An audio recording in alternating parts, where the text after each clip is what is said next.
where learning to ask the right questions can help you achieve lifelong success. Now, here to help you ask all the right questions is award-winning author, international speaker, and business strategist, Laura Stewart. Good morning, afternoon, and evening, everyone, and welcome, welcome, welcome to the show this week. I am always super excited to be here with you. You know why? Because I get to bring you some of the best people I've ever been introduced to in my life. Some of them longtime friends, some of them I meet through other people, but everybody on my show is somebody that I think has a unique perspective, has so much to offer to you, my listeners, who might be growing your businesses, might be going through a health crisis, might just need some different perspective shifting thoughts or questions to ask. And those are the people that are on my show week to week. And it's been 8 years since I started this show, about 9 or 10 years since I've been doing broadcasts. I started out on broadcast radio as well as internet radio. And then the station went oldies music over talk radio. And I went purely to live streaming and to pure podcast stuff. I love being here with you. Thank you for keeping me and this show in the top 3% of podcasts globally. That means the world to me. You're listening, you're sharing it, you're making comments, you reviewing the show really helps it to be found. So thank you for all of you who do that. Every time you listen to the show, I'm really, really grateful. And if you have any ideas for guests, please don't forget to reach out to me and let me know who they might be and why, because you know I am all about the why if you've been listening to the show for the 8 years. I love all of my loyal listeners. And today, I'm going to get to bring you somebody that I was trying to figure out the other day exactly how many years I know her. I know who introduced her to me, though. Rory Sanchez introduced me to her. Her name is Annette Taber. We met at a tech conference. Surprise, surprise. And Rory said, this is somebody you absolutely have to know. And I'm so glad he introduced me to her.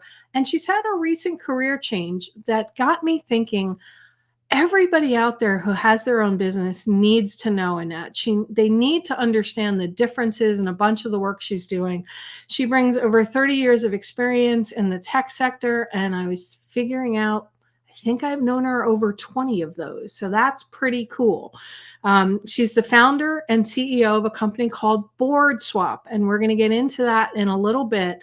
But she realized that there was an important need in the technology industry and really every industry to formalize advisory boards as a service, a way to get the knowledge, the wisdom, the people involved in your business that you don't want to hire full-time because you don't need them full-time. You need some advice.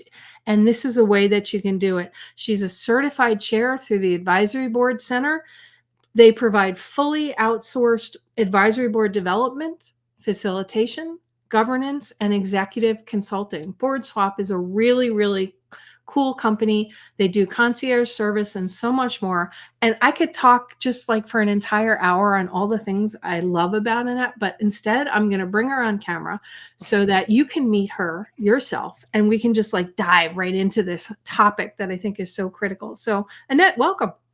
Thank you, Laura. I really appreciate you inviting me on.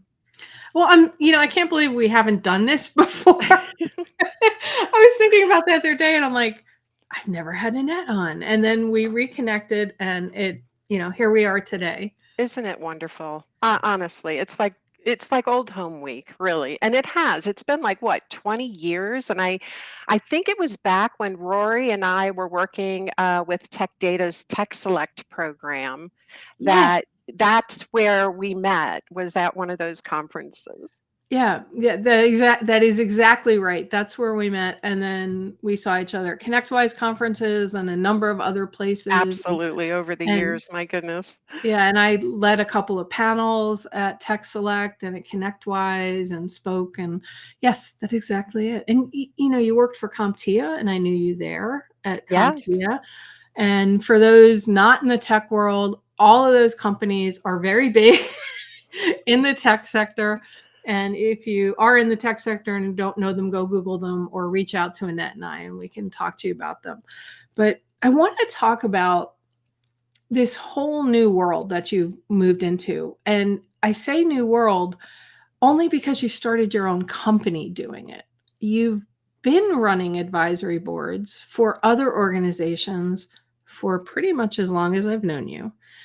But I don't think people understand what they are. And what I want to know is why you decided to leave corporate life and start doing this for other companies on your own. So, what is BoardSwap? Why should we care about advisory boards? Well, thank you. Actually, it has been a bit of a journey. I spent 15 years with Tech Data, and as you may remember, I ran the Tech Select program there, and we had an advisory board, and that was my first foray into doing advisory board work, and I found it so valuable. Not only for the members of the board, but for the business itself to receive that unvarnished kind of feedback, the good, the bad, and the ugly, for them to go back and make changes to their business operations, their programs, their websites, whatever it was. And then, of course, after that, I spent a couple of years working for a telecom agency, Interlink Communication Systems, that merged with Network Dynamics, which was a global MSP. Right? And then at that point, I was asked to be on the board of directors at CompTIA. So I did that for 2 years. And then I joined the company as a vice president, then later a senior VP. Um, I was with CompTIA for 12 years, and I would say the majority of that time, at least 10 or 11 of those years, I was implementing their very first advisory councils, their industry advisory councils. And through that process of doing that for 12 years, it was a project-based type advisory board program that CompTIA had. It was not necessarily CompTIA wanting feedback on their specific operations. It had a much more strategic impact for CompTIA. And when I realized what we had built and what we had accomplished over the years, I started thinking, this needs to be brought out in the open, and people need to understand the differences between an advisory board and a formalized advisory board. And so that's when I decided it was time to move on. We're all getting a little older now. I wanted to build something for myself. I wanted to be able to help people, which is, you know, really a core component of what I'm doing. Is I have so many friends in the industry. I have been blessed with engaging with over 400, almost 500 subject matter experts, CEOs, presidents, channel chiefs from some of the biggest companies in the industry, in the tech industry. And when you sit in a meeting room and you're talking about industry level issues that are affecting everyone, and you've got the expertise sitting around the table from competing companies in some Right. cases, right? Like, I mean, we had an AI advisory board, blockchain, drones, Internet of Things, cybersecurity, business applications, channel development, telecom. When you've got, let's say, like the distinguished engineer from IBM's AI program sitting across from, the executive from Oracle, and they're talking about AI and the ramifications of AI and things like, it's fascinating, you know? Right. So our mission was to build content to give back to the industry through CompTIA, which is the world's largest technology trade association. They're a not-for-profit. Highly recommend, if you are not aligned with them, to do so. But we built content for all these technology categories to help drive the adoption of these emerging technologies into the MSP space. So CompTIA's membership is primarily managed service providers, and therefore it was our mission to try to help them learn about the technologies by producing resources, guides, uh, best practice standards, infographics, videos, uh, you know, white papers, Right. whatever it was. You did a lot of Um, that. Mhm. yeah, and so that's kind of where it started, is I really saw the impact that that had, and I wanted to bring it forward. One of the things that I think confuses a lot of business owners is the different kinds of boards. Now, over the course of my career, I've been on boards of directors, I've been on advisory boards, I've been in peer groups, I've been in all of these different kinds of organizations. And on the different boards of directors I've been on, some of them, all they wanted me there was to put my name on their, announcement that said, "Hey, we've got this person on our board of directors.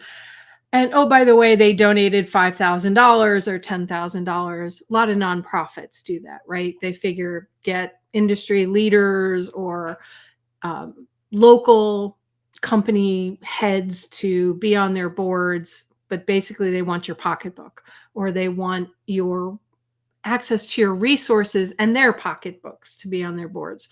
And then corporate boards, you're often on those because they need oversight to some level where they have independent people in there that might be familiar with the industry, peer groups. Everybody's sort of helping each other grow, but there's no, say, official kind of level. So, what are the differences for those listening, Annette, on a, an actual board of directors versus an advisory board and a volunteer board versus a paid board? Yeah, that's a really good question. A lot of people, when they hear the word advisory board, think it's a formal governance board, and it isn't. Okay. Formal governance boards are the board of directors, they have legal and fiduciary responsibility to the corporation. Those positions typically are paid. Um, in the world of advisory boards, or what I'd like to call formalized advisory boards, um, they are problem solving thinking systems. That's really what they are. They Ooh, I do like not, that. Say it one more time. Problem advisory solving. boards are problem solving thinking systems. That's cool. Okay. Okay. They do not make decisions on behalf of the business. They provide guidance and advice, and it is up to the business to decide what they choose to pursue. Um, and that's really important because, to your point, and we've all seen it, believe me, I've seen it.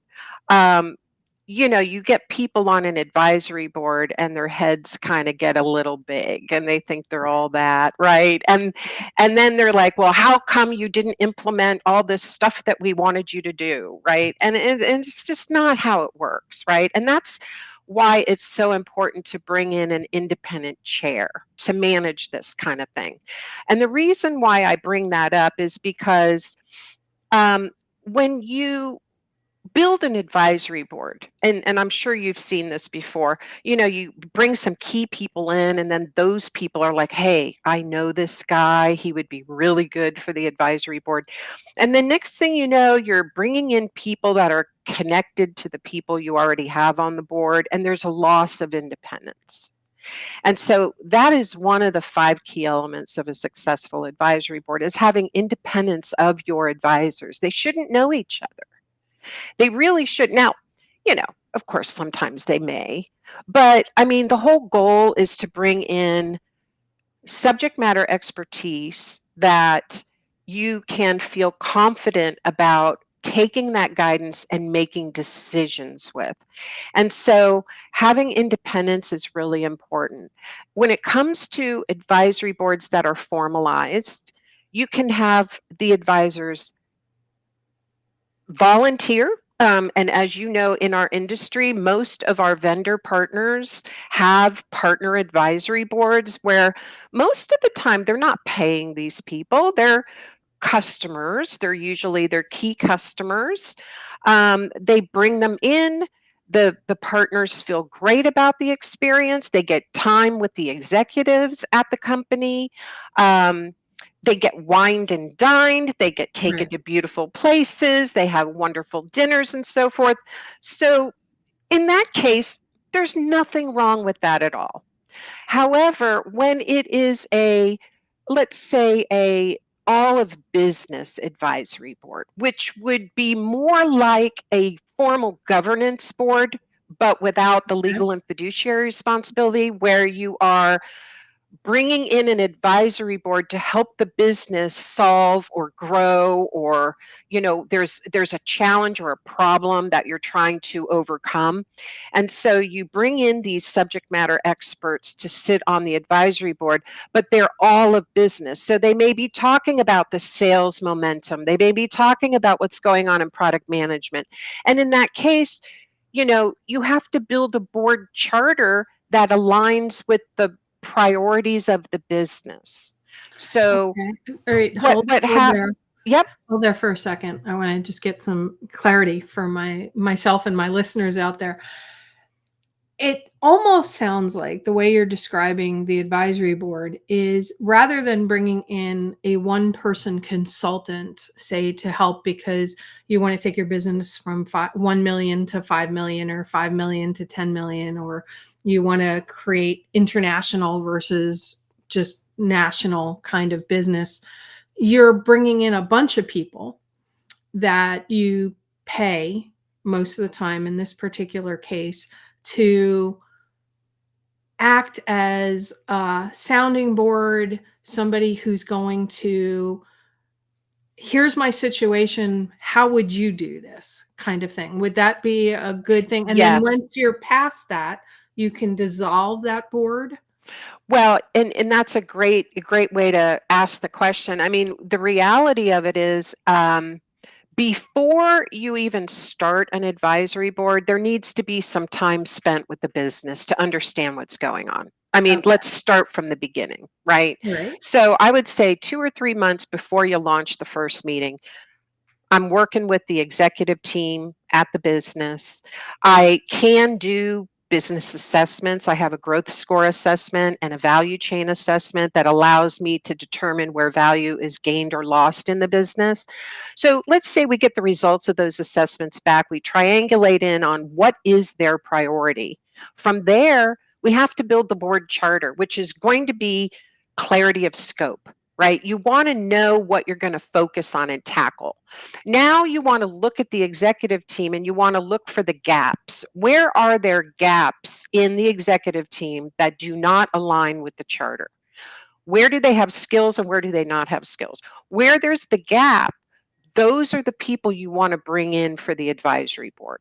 Okay, so it's Okay. a very, there's a methodology to the entire process. So we can help, you know, find those folks for you. We have our advisor concierge service. I have access to a lot of people that I've worked with over the years.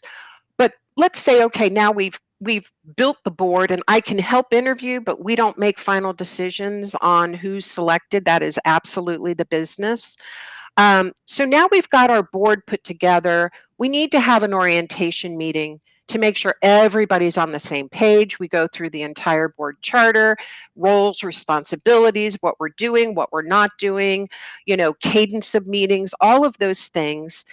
And then we begin the process of quarterly meetings, right? And most companies don't do this with their advisory boards. They're not as formally managed. They don't have structure and discipline. There's not a regular cadence. It's like, let's bring the advisory board in. We need to have a meeting, and they'll get some great feedback. But guess what? They don't follow back up with that advisory board to say, hey, we implemented X, Y, and Z, and here's where we are right now, and we're having trouble with X, and we need more input on how we might, continue to pursue that. That's the breakdown. That's where things break down. And it's no fault of the business. They've got the business to run. They've got Exactly. traveling, they're going to events, they got a customer engagements, they got to meet numbers, Their focus is not on the management of the advisory board. And that's where BoardSwap comes in. We take over all the heavy lifting.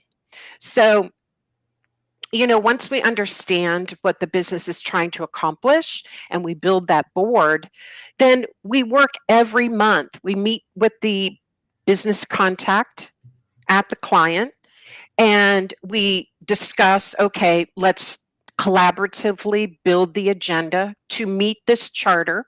These are the things we need to accomplish during the meeting. And I do all that work. I build the slide decks, I facilitate, the meetings, and we do a survey after every meeting to make sure not only do we know the feedback from the advisors on how they felt about the meeting, but we also include the business and all the people from the business that participate so that we clearly see that it was successful or not. And we ask those three big questions. What should we stop, start, and continue doing? Where did we go wrong? How can we improve? So once you get all that done and you've really developed a cadence and now you're working every other month or every 2 months with the business to build the the slide decks or the report outs to go back to the advisory board. Now you have accountability, right? Now those business owners, whether it's the VP of sales, the VP of marketing, the VP of product management, and believe me, I've had this. I've worked with companies that are doing this. They now have to provide me back bullets for the slide deck on how we're going to update the board on where they are with the initiatives that they chose to pursue. Okay. I'm following all of that. Took a whole bunch of notes, and I hope my listeners took notes, but the transcripts will also be up after the show is done so people can read the show as well as listen to the show, because some of us tend to be more visual learners than auditory learners. I want to take a step back again. The advisory board concept, as you described it, reminds me very much of goal setting, goal working towards, and goal achieving, setting new goals, that whole process, where BoardSwap seems to make a big difference versus somebody just starting out an advisory board or having an informal group of peers who you pick their brains of, is if you're going to do something like this, or you don't even think you need something like this, a big part of it is, why do you need this? Why? Saying these are questions to ask yourself. What are your ultimate goals from it? And is it something you can do on your own? Bring a consultant in here, bring a consultant in there. Or does it make more sense to, let's just spend 6 months with getting some really good people and somebody who can facilitate and make sure that we're following up on everything that we're doing. So when I look at it with that, first off, is that a good kind of summary of what you were just talking about and why an advisory board looks different than an informal process? You really want to be committed, if you're going to do something like this, to achieving what you're setting out to achieve, correct? Absolutely. And, getting back to the why, you touched on it a little bit. I mean, yes, of course, you can hire high paid executives to fill the gap for what your current staff doesn't have. Of Right. course, you can pay those high salaries, you can pay all those benefits. And then maybe once that problem is solved, you still have this person and they're now there and they're doing their thing. And there's nothing wrong with that, right? I mean, it happens all the time. Or you can hire a consultant, right? A consulting firm that has kind of a program that they believe in, that they've developed, that they've built, that they've tested, that they know it works. And they kind of come in and they push that program on your business, and then you're engaging in that regard. The difference here is the level of flexibility that you have with an advisory board. Not only are you solving a specific need, okay, you are bringing in the experts that have been there and done it but you're being expected to do it. So now you're learning at the same time. You're not having the consultant do the work. Your business is doing the work. Your executives are doing the work. The leader can see who's engaging in the process and who isn't. The leader can see who's prepared for their update back to the advisory board and who isn't, right? So there's a level of accountability there that's a little bit different. And I would also say that, when you think about implementing an advisory board, especially for the first time,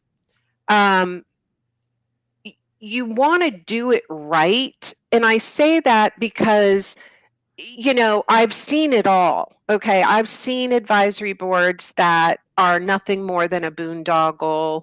There's no I've been on some value. of those. The members take time out of their day, out of their business to travel, to go to the meetings 2 or 3 days. And then, they're like, well, whatever happened? Like, this is a complete waste of my time, right? So when you're dealing with a formalized advisory board, and again, paid or unpaid advisors, right? It could be either way. You're dealing with a certified chair that knows how to control this dynamic. It could be something like a crisis. Okay, maybe there's a crisis. I have a client that had a crisis occur.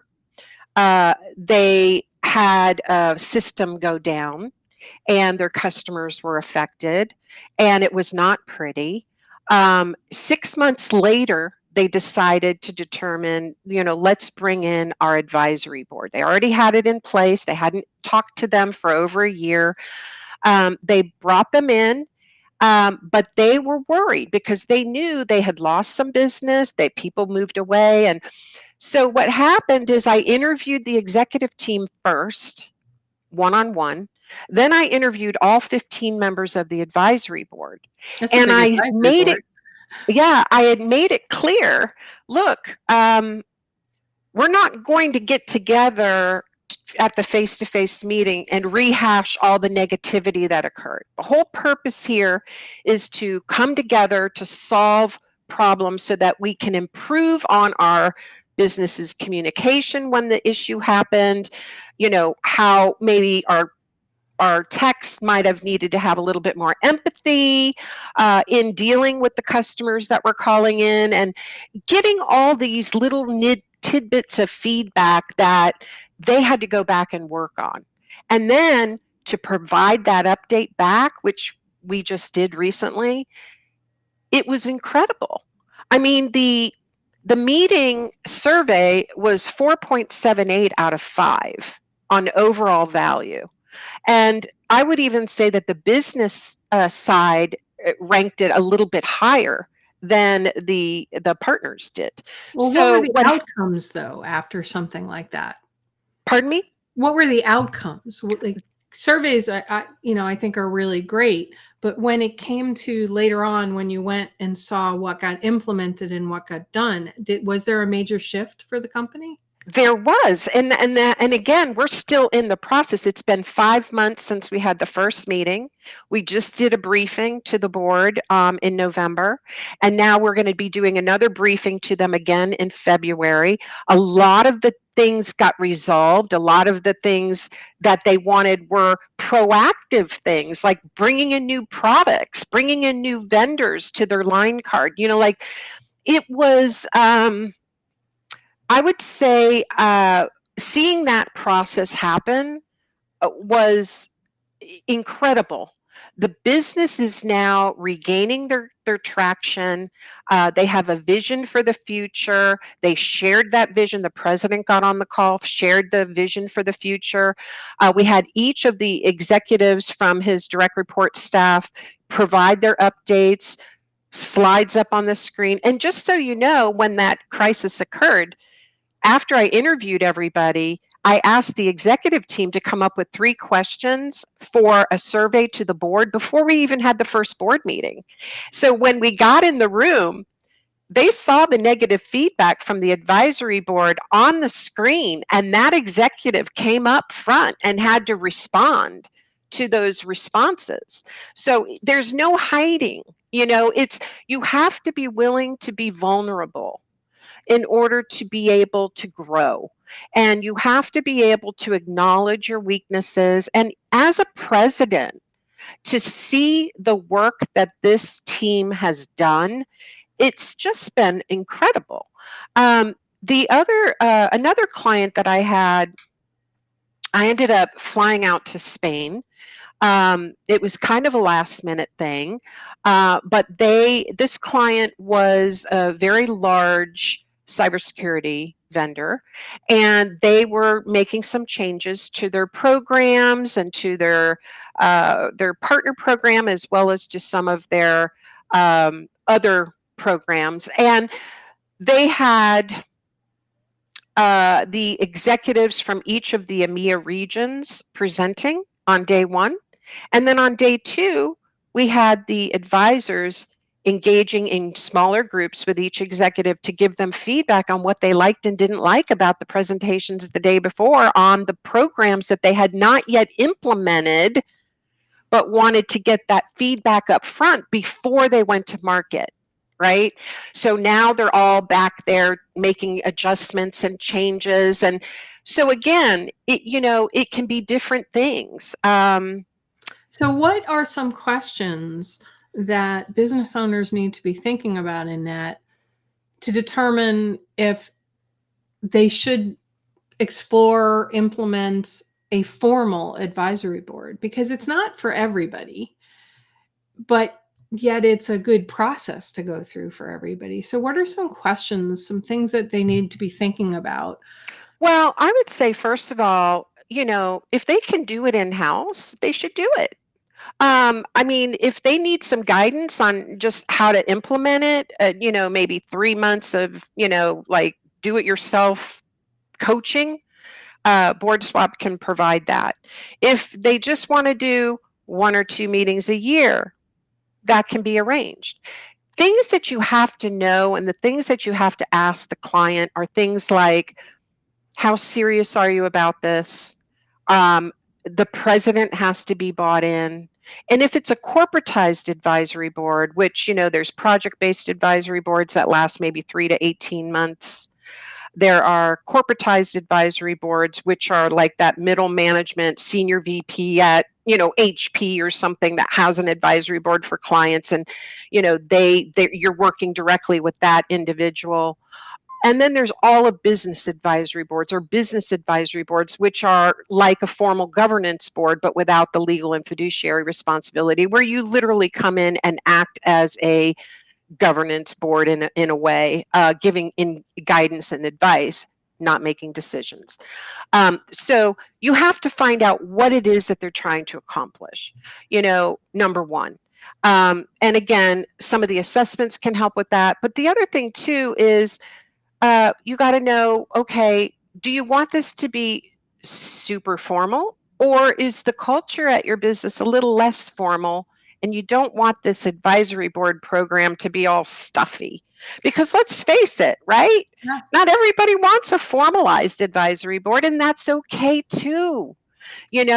Anything can be built to be mirroring the business, and that's really the way it should be.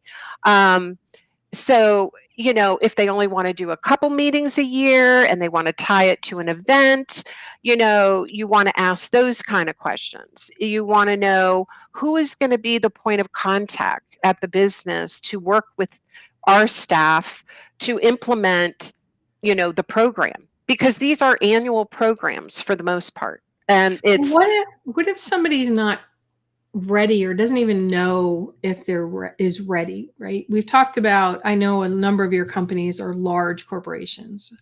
What if it's a smaller company, say $1 million or less, and they're trying to get their company to be a big player, or their company is just starting out? Is there value to somebody like that to have some sort of formal or informal advisory board?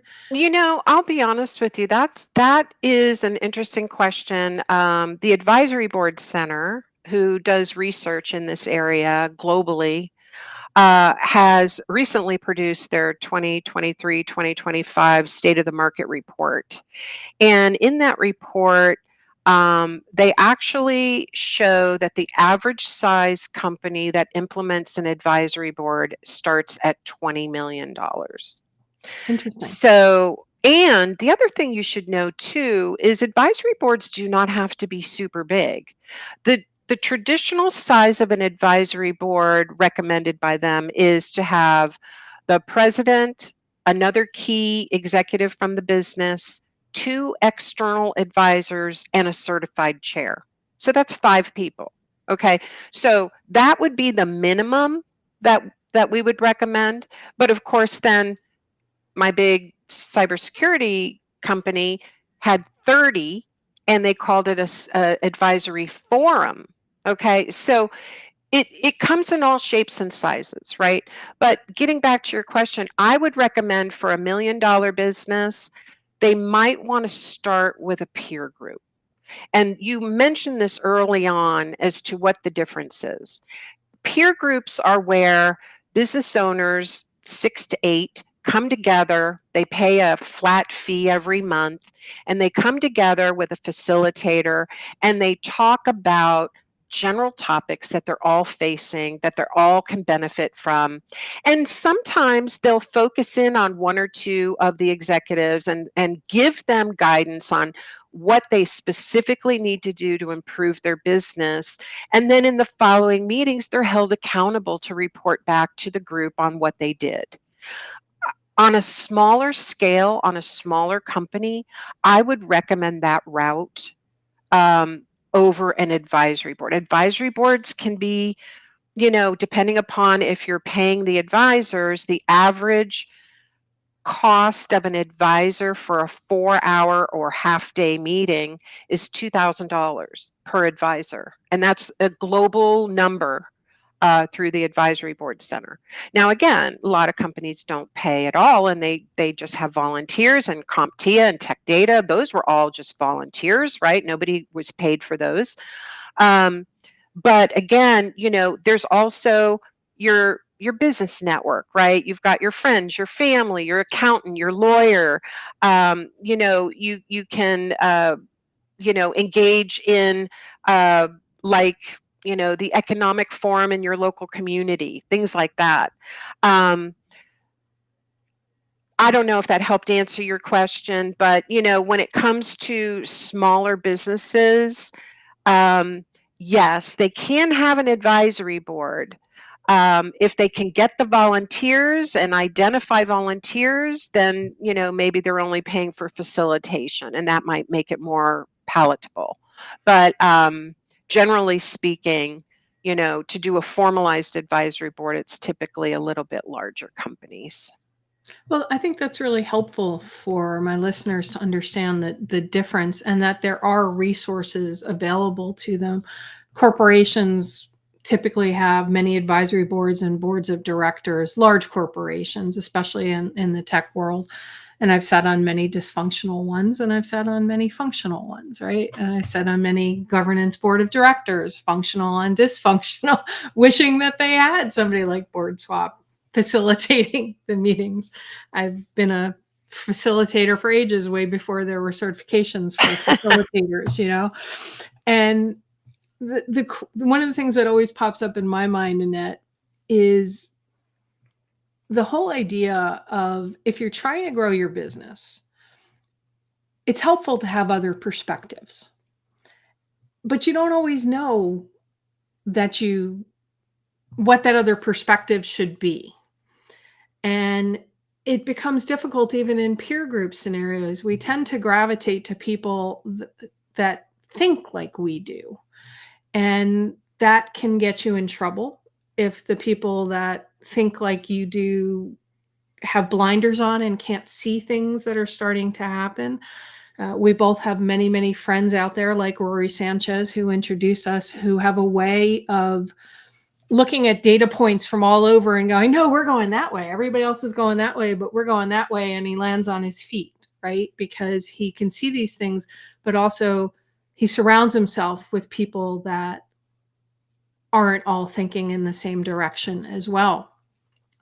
So when somebody is at a point in their business, is there some things for them to be thinking about that say, now is the time to get a formalized advisory board with a facilitator, or join a peer group if they're at a lower level to help them? Is there like a turning point or a balance point that you could point to that helps people make those decisions?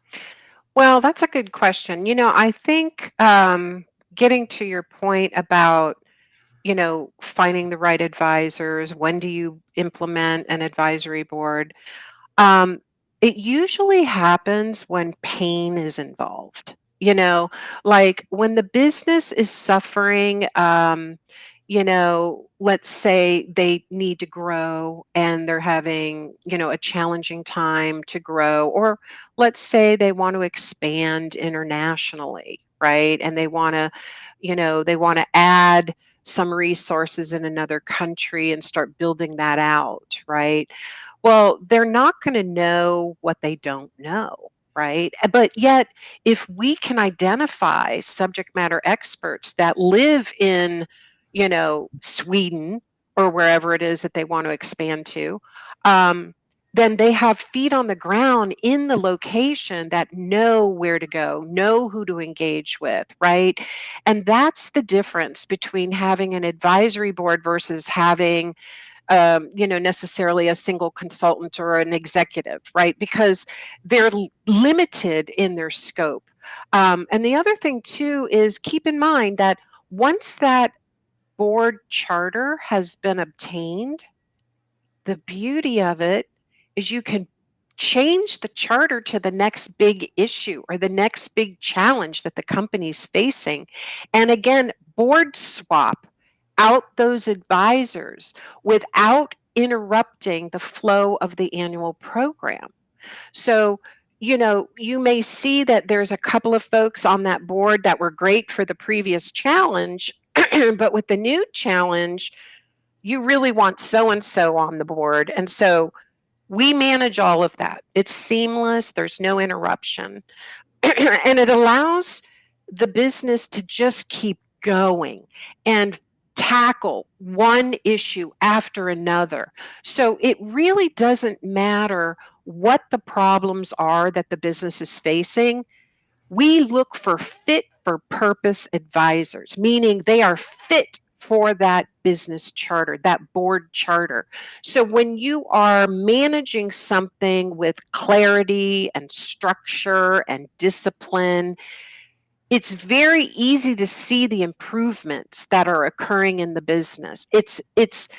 And at the end of the year, we do an ROI assessment to ensure that that business owner got what they wanted out of that advisory board. And I'm just going to step back for those listeners who aren't familiar with acronyms.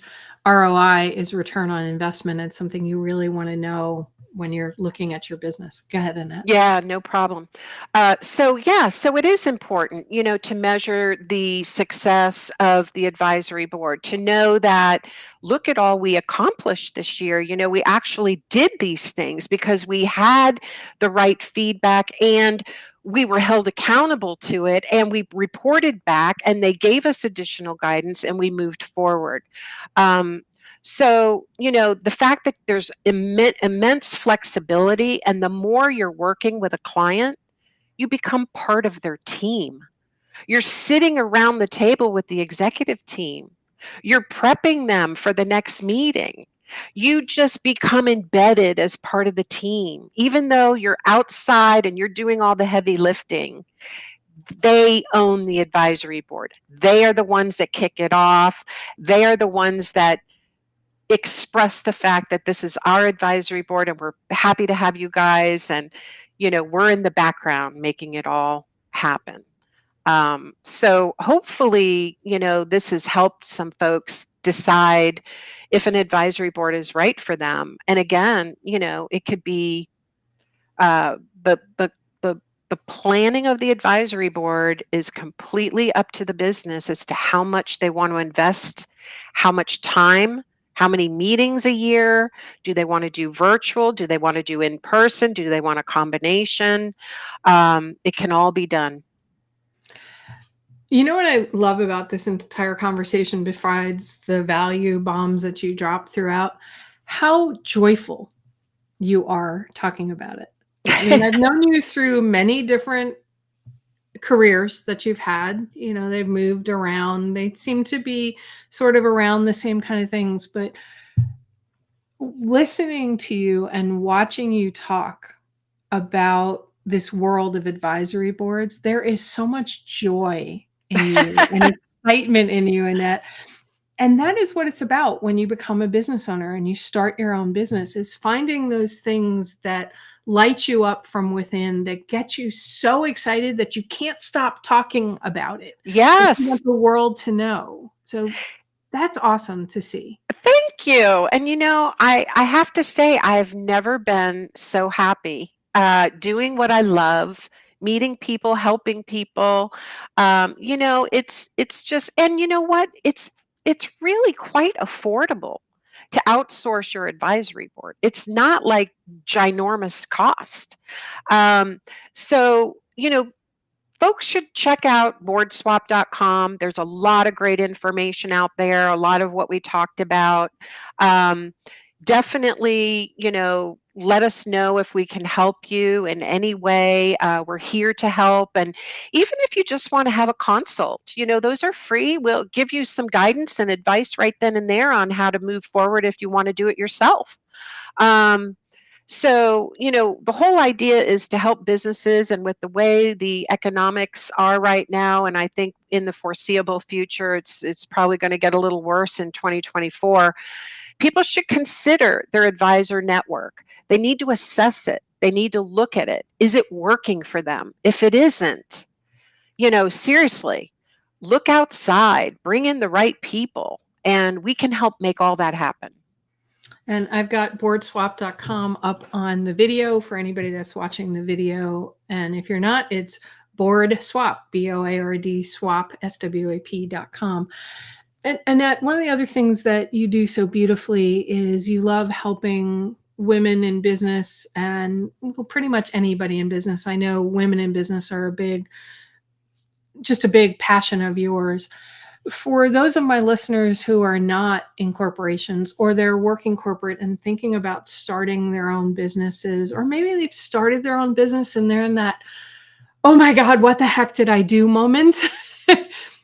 Any advice that you would give them? Any thoughts you think, questions they should be asking to perhaps take them to the next level, or let them know they're not alone out there? Yes, and I can relate. Okay. I mean, if you think about it, BoardSwap just launched in March of this year.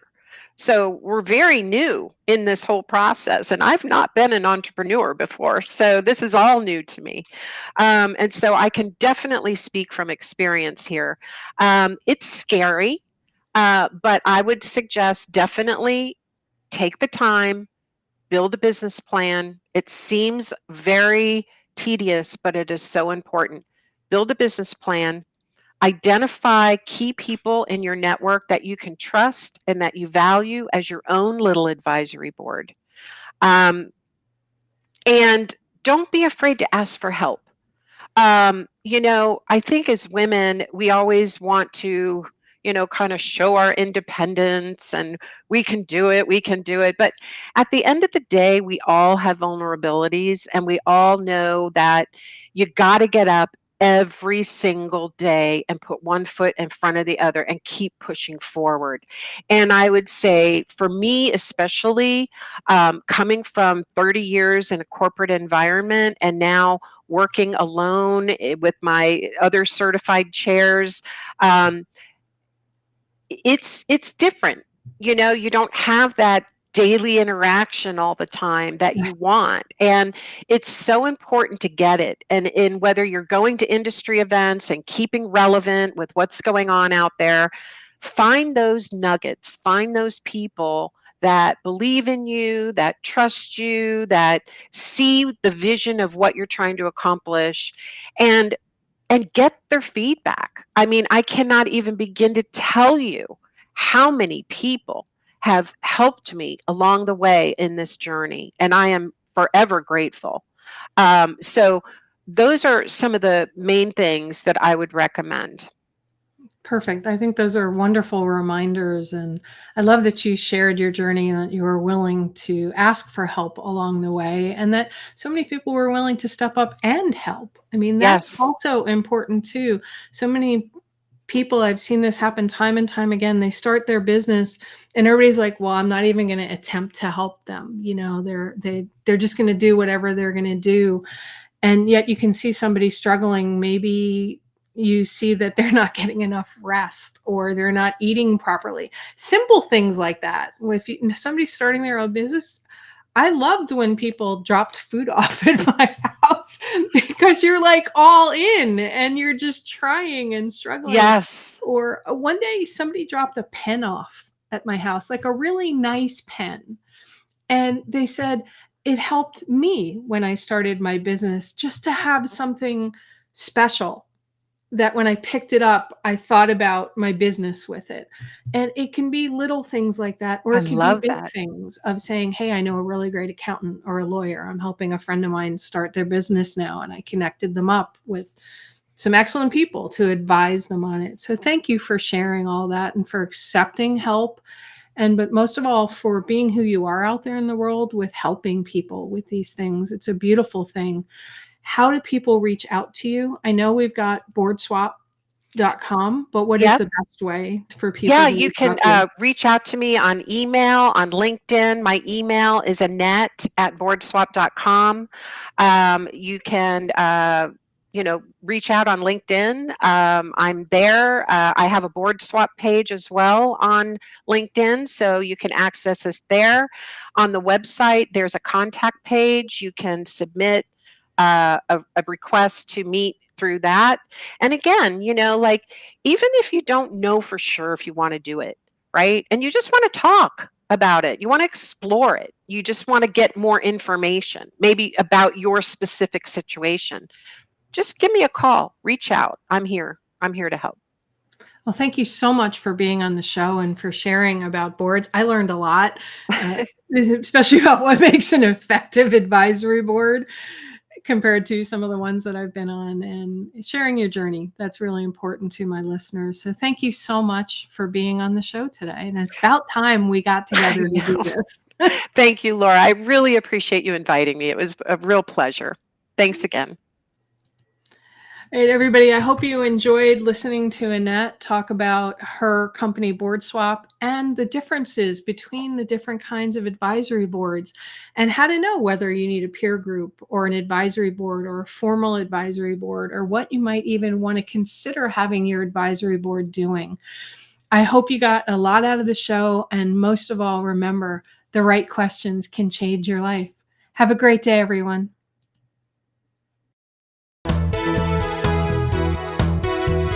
You've been listening to It's All About the Questions, starring Laura Stewart. Connect with Laura at it'sallaboutthequestions.com and download a free workbook that will help you ask better questions starting today.